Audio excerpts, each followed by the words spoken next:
এই আচরণ কি চোখে দেখেন আপনি? দেখুন, ভারত চিরদিনই মানবতার পক্ষে আছে। বিশ্বের যে কোনো জায়গায় মানবতা সংকট হলে ভারত তার সাধ্যমতো করে। হয়তো আমাদের সামর্থ্য আছে, সামর্থ্য ছিল না কিন্তু আমরা সংস্কৃতিকে ভুলিনি। তো তুর্কি যেমন আছে, পাকিস্তানের মতোই তাদের ক্যারেক্টার। শুধু তাই নয়, অন্যান্য দেশও তাকে বয়কট করবে। ভারতের সহ্যের সীমা পার করেছে ওরা, বিশ্বাসঘাতকতার সঙ্গে সঙ্গে আর চক্রান্তও করেছে আমাদের বিরুদ্ধে। তো তার তো শাস্তি পাওয়া উচিত আছে। তো আমরা জানি যুদ্ধ তো বিভিন্ন ধরনের হয়, তার বিরুদ্ধে আর্থিক যুদ্ধ ভারত শুরু করেছে। শুধু সরকার নয়, সারা ভারতবর্ষ জুড়ে সাধারণ মানুষের মধ্যে যে চেতনা আজকে জেগেছে, তারাও আজকে বয়কট টার্কি স্লোগান দিতে শুরু করেছেন। এবং এর ফল ভুগতে হবে তুর্কিকে। আমরা জানি চায়না বহু জিনিস A to Z ভারতবর্ষে বিক্রি করে, আমাদের পুজোর সামগ্রী পর্যন্ত। 2 বছর আগে দীপাবলির সময় বয়কট চায়না স্লোগান দেওয়া হয়েছিল। কমসে কম 50,000 কোটি টাকার তাদের ক্ষতি হয়েছিল ব্যবসায়। তো আমরা জানি ভারতের সে সামর্থ্য আছে, এত বড় বাজার আছে, প্রায় 150 কোটি লোকের বাজার, সবার কাছে এটা আকর্ষণীয়। তো তার যদি লাভ নিতে হয় আমাদের সঙ্গে ভদ্রভাবে মিশতে হবে, নাহলে তার বদলা নেওয়ার ক্ষমতা আজকে ভারতের আছে। আপনারাও পাকিস্তানের জিজ্ঞেস করেছিলেন যে কি হবে, আমি বলেছিলাম সেই সময় যদি আমরা আমাদের অভিমন্যু বর্তমানের মতো ফাইটার পাইলটকে ফিরিয়ে আনতে পারি, যে ওখানে গিয়ে যুদ্ধ করতে গিয়ে ক্র্যাশ হয়ে গিয়ে পড়ে গেছিলেন, অক্ষত অবস্থায় তাকে বর্ডারে ছেড়ে যেতে হয়েছিল। তারপরে জল গড়িয়েছে, ভারত অনেক এগিয়েছে, অনেক সামর্থ্য হয়েছে। বর্ডারে এগুলো ছোটখাটো ঘটনা হয়ে থাকে, কিন্তু আমরা পুরো ভরসা করেছিলাম সরকার সসম্মানে অক্ষত অবস্থায় আমাদের ফৌজিদেরকে নিয়ে আসবে, BSF জওয়ানকে। আর সেটাই হয়েছে। ভারতবর্ষের শক্তি আর সম্মান বিশ্বে কতটা, এটা বোঝা উচিত। অনেক লোক হতাশ হয়েছিলেন, অনেকে নেগেটিভও বলেছিলেন। আমরা বলেছিলাম ঘাবড়াবেন না, মোদি হয়তো মুমকিন হয়। আপনার প্রিয় খাবারের স্বাদ এখন আরো কাছে, তাই আর দেরি না করে চলে আসুন কফি হাউস অ্যান্ড রেস্টুরেন্টে। আমাদের এখানে রয়েছে উন্নত মানের কফি, যার প্রতিটি চুমুকে পাবেন তৃপ্তি। ব্রেকফাস্ট থেকে শুরু করে ডিনার পর্যন্ত নানান ধরনের ভুরি ভোজের এখন একটাই ঠিকানা, বেলদা কাঁথি বাইপাস খাকুরদা বাজার সংলগ্ন coffee house and restaurant. Proprietor Alok Nandi. যোগাযোগের জন্য ফোন করুন 7063269347 নম্বরে।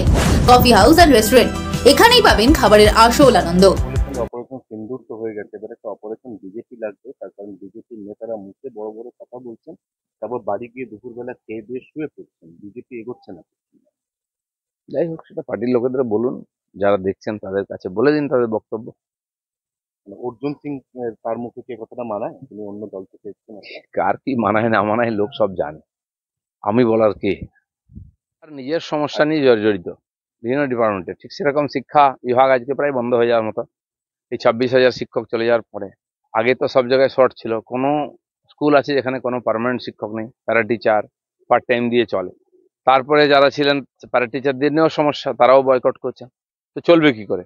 তো সেজন্য সরকার বারবার স্কুল যেতে বলছে, এই জন্য যে তাদের ডিপার্টমেন্টটা যাতে চলে।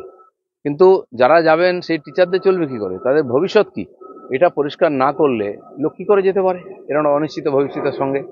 সরকারকে আগে পরিষ্কার করতে হবে কি চায়। কিছু লোককে ভাতা দেবে, কিছু লোককে দেবে না, এইভাবে কদিন চলতে পারে? সেজন্য এর সমাধান আছে কোর্টে। কেন সরকার কোর্টে গিয়ে বলছে না যারা যোগ্য তাদেরকে চাকরি ফেরত দিন, অযোগ্যদের কাছ থেকে যদি আপনি টাকা নিয়ে থাকেন তাদেরকে আপনারা বুঝে নিন। তৃণমূল কংগ্রেসের প্রত্যেকবার পাকিস্তানের যুদ্ধ ভারত জিতলো মমতার জন্য, যুদ্ধ বন্ধ হলো, নিউক্লিয়ার ওয়েপেনকে ধ্বংস করলো ভারত মমতার জন্য। তো বাংলাদেশও বলছে নাকি ইউনুসকে দেখে ভারত কাঁপছে। এরকমই এখানেও আমাদের এখানে মিডিয়া, সোশ্যাল মিডিয়া কিছু লোক চালায়, এরকম লোক জানে কি হচ্ছে। তাই যে কারণেই হোক, হতে পারে কারণ অনেক অন্য কিছু থাকতে পারে, আমরা যেটা দেখছি মনে হচ্ছে ওটাই কারণ। কিন্তু এটাও ঠিক, পতাকা নিয়ে এসে পোড়ানো বা ওই পতাকা এখানে ওড়ানো, ভারতবর্ষ থেকে কাশ্মীর থেকে কন্যাকুমারী বহু জায়গায় পাকিস্তানের পতাকা উড়তো, 75 বছর ধরে আমরা দেখেছি, তার বিরোধিতা ছিল না। আজ কেউ পোড়াচ্ছে। তো এই ধরনের অপ্রীতিকর ঘটনা না হয় তার জন্য ভারতকে প্রশাসন থেকে এই তারা এটা নিয়েছেন স্টেপ, এবং ভালোই করেছে। ভারতে কোনো পাকিস্তানি পতাকার দরকার নেই। ভারতীয় সেনার কর্নেল সোফিয়া কুরেশিকে নিয়ে বিতর্কিত মন্তব্য, বিজেপি শাসিত মধ্যপ্রদেশের মন্ত্রীর বিরুদ্ধে আদালতের নির্দেশে দায়ের এফআইআর, নিন্দা জাতীয় মহিলা কমিশনে। যারা সেনা ভারতে যখন লড়াই করছেন, মহিলা পুরুষ নির্বিশেষে, তারা আমাদের কাছে গর্বে। তাদের সম্বন্ধে কোনো কথা অপমানজনক, নিন্দাসূচক বা তাদের গরিমাকে আঘাত করে এরকম কথা কারোই বলা উচিত নয়। বাকি কিছু হলে সে তো সরকার আছে, তার জন্য আইন আছে, তারা দেখবে। উনি যেটা ক্লারিফিকেशन दिएছেন, উনি एग्जैक्टली যে কথাটা বলেছিলেন সেটা হচ্ছে उनको खत्म करने के लिए उनका एक बहन ही काफी है। এই কথাটা উনি বলেছিলেন। উনি বলছেন যে আমি তো খারাপ কিছু বলিনি, আমি ওনাকেই গ্লোরিফাই করার চেষ্টা করেছি। হতে পারে অন্যভাবে দেখা হচ্ছে, ওরা যেমন ধর্ম দেখে দেখে মেরেছে, আমরা কি সেরকম ধর্ম দেখে করব? আমাদের সৈনিক, আমাদের নাগরিক সবাই আমাদের কাছে সমান। তো সরকারের যে নীতির পক্ষে হয়তো যায়নি এটা, সেই জন্য উনি ওনার দিক থেকে হয়তো একরকম বলেছেন। তো সেই জন্য